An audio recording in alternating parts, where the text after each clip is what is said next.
Good morning, everyone. My name is Hilman Farid, and this is my final project of journal presentation for the Pragmatics course. The topic is about maxim violation in a podcast interview between Deddy Corbuzier and former Minister Budi Ari.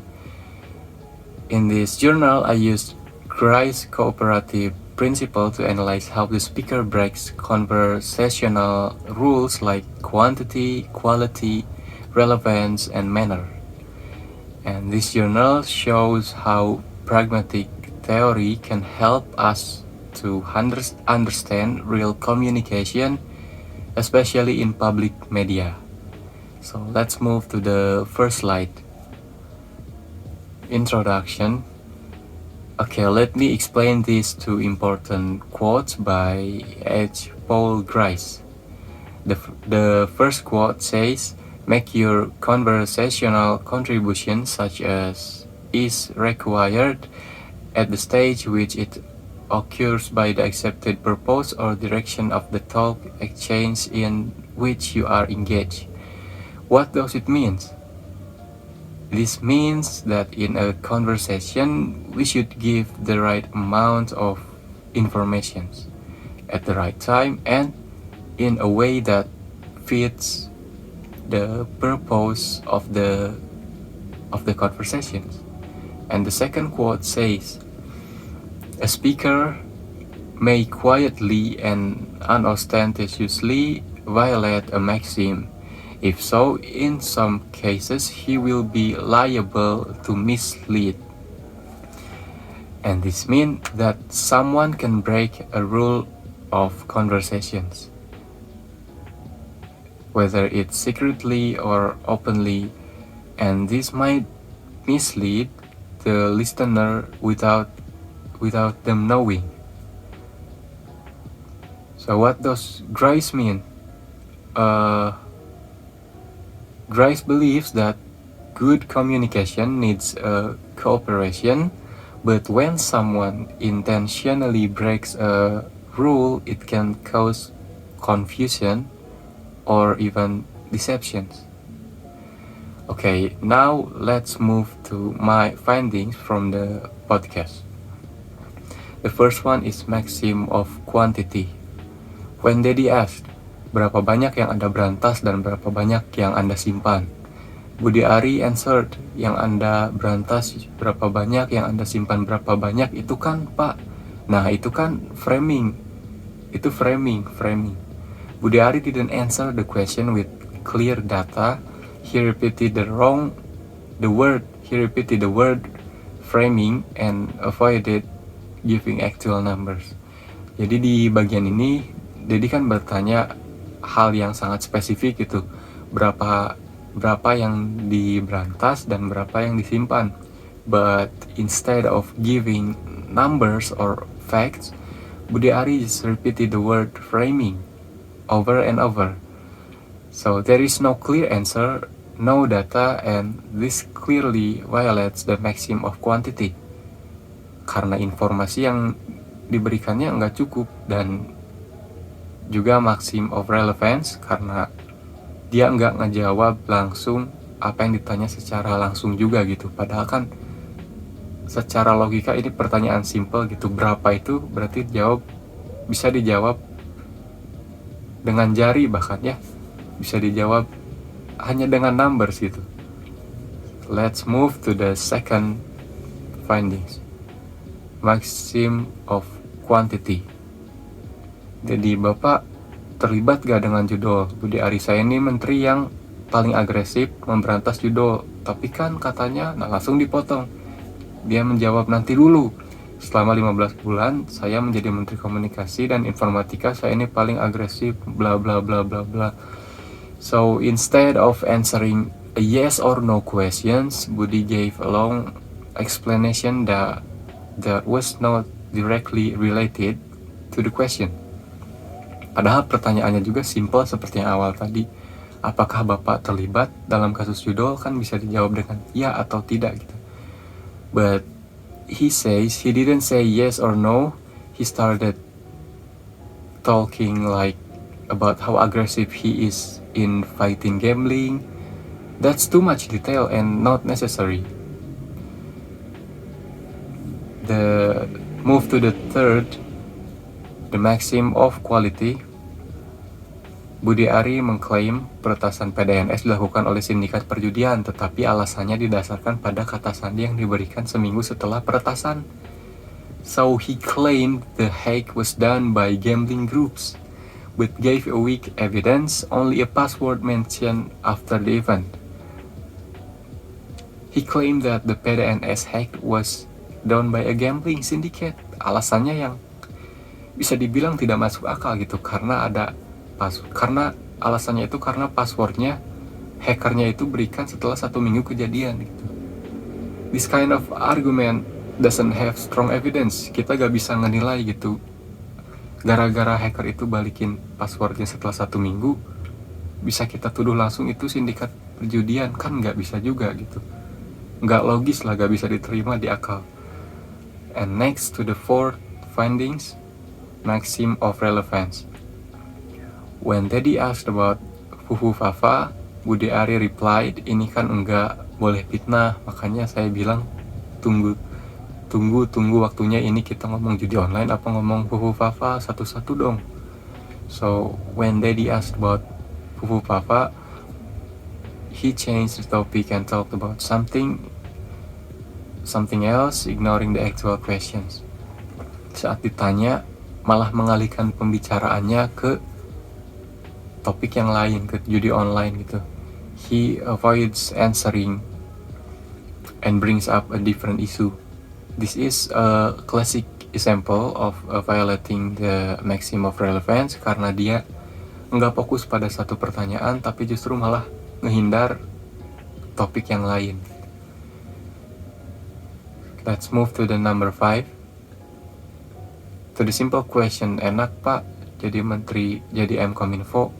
He responded with, enggak juga, karena bukan apa-apa. Saya waktu jadi Mkominfo saya bermikirnya begini, gue kerja benar, tetap aja gue dimusuhin. Saya sudah bertugas di Kementerian Koperasi. To the simple questions about his job was answered with a long and unrelated story, giving too much and off topic information. Padahal ya pertanyaannya kembali lagi ya simple gitu, enak gak jadi Mkominfo? Instead of answering yes or no, Budi tells a long story tentang dimusuhi dan kerja di kementerian lain. It's too long sebenarnya and too unrelated. This violates both maxim of quantity and relevance, karena jawabannya melebar dan tidak menjawab inti pertanyaannya. And number 6, maxim of quality, floating. When addressing the possibility of being investigated, he said, pasti bersedia, siap saya sampaikan apa adanya. Mereka tahu kok track record saya. He said he was ready to be investigated and mentioned his track record, but gave no proof, just confidence. Jadi saat membahas kemungkinan diperiksa, dia bilang siap kok, mereka tahu track record saya. It sounds honest, it sounds jujur gitu, but he doesn't provide any evidence. This is floating the quality maxim. Terlihat meyakinkan, tapi sebenarnya nggak ada informasi atau bukti nyata yang mendukung. Oke, kita lanjut ke nomor 7. Maxim of quantity and relevance. When denying Projo's involvement in online gambling, Budi Ari stated sama sekali tidak, pasti tidak, gak pasti, enggak pasti, tidak. His denial of Projo's involvement was repeated many times with no explanation, making answer vague and unhelpful. Menyangkal keterlibatannya dalam Projo gitu, tapi nggak disebutkan kenapa dan tanpa adanya penjelasan lanjut gitu. Jadi hanya perkataan tidak, enggak yang diulang-ulang berkali-kali gitu. Itu kan repetitif gitu. Ini jelas-jelas melanggar gitu. Kita lanjut ke nomor 8. When Daddy asked why he only now speaks publicly, Budi Ari answered, bukan saya tunggu bukan saya, tunggu dulu dong, ini kan soal taktik dan strategi. Semesta mendukung, ntar kebalik kalian yang kena cenah. He was asked why he only spoke up now, but answered with unclear phrases like strategy and universe support. Jadi ketika ditanya mengapa baru bicara sekarang, beliau bilang ini soal strategi, bahkan semesta yang mendukung katanya. It sounds poetic ya, kayak kiasan banget gitu, but it doesn't explain anything. That's violation because that violates the maxim of relevance, karena jawabannya benar-benar nggak menjelaskan gitu, dan keluar ya sedikit keluar dari konteks yang ditanyakan. Nomor 9, discussing the flow of gambling money, he said, kenapa saya begitu keras, begitu agresif untuk pemberantasan judi? Karena saya kasihan sama rakyat.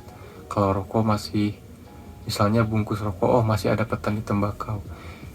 Instead of explaining the money flow in online gambling, he gave an emotional speech and talked about tobacco. Bahkan lebih lanjutnya, he talked about mie instan.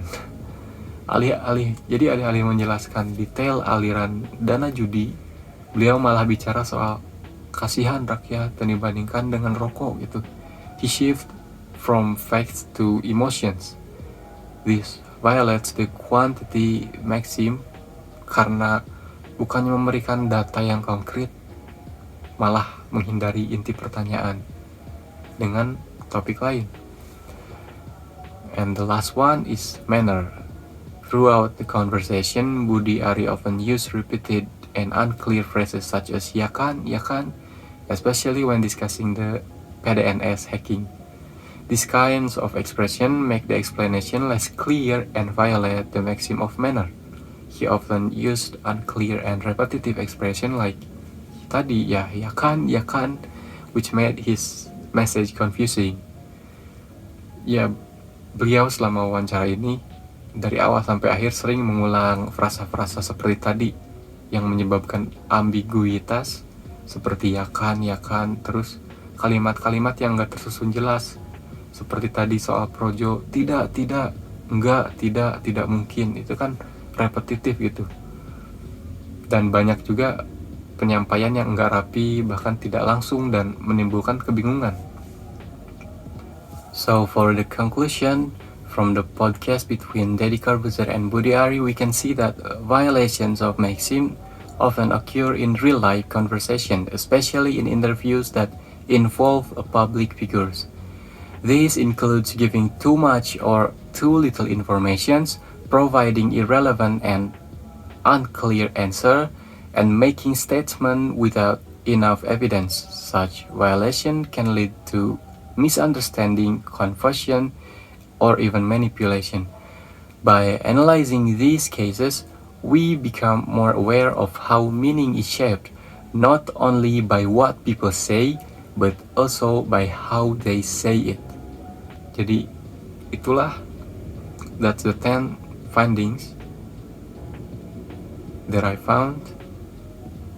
So to close this presentation, this journal focused on finding what kinds of maxim violation happened in the podcast interview between Deddy and Budi Ari.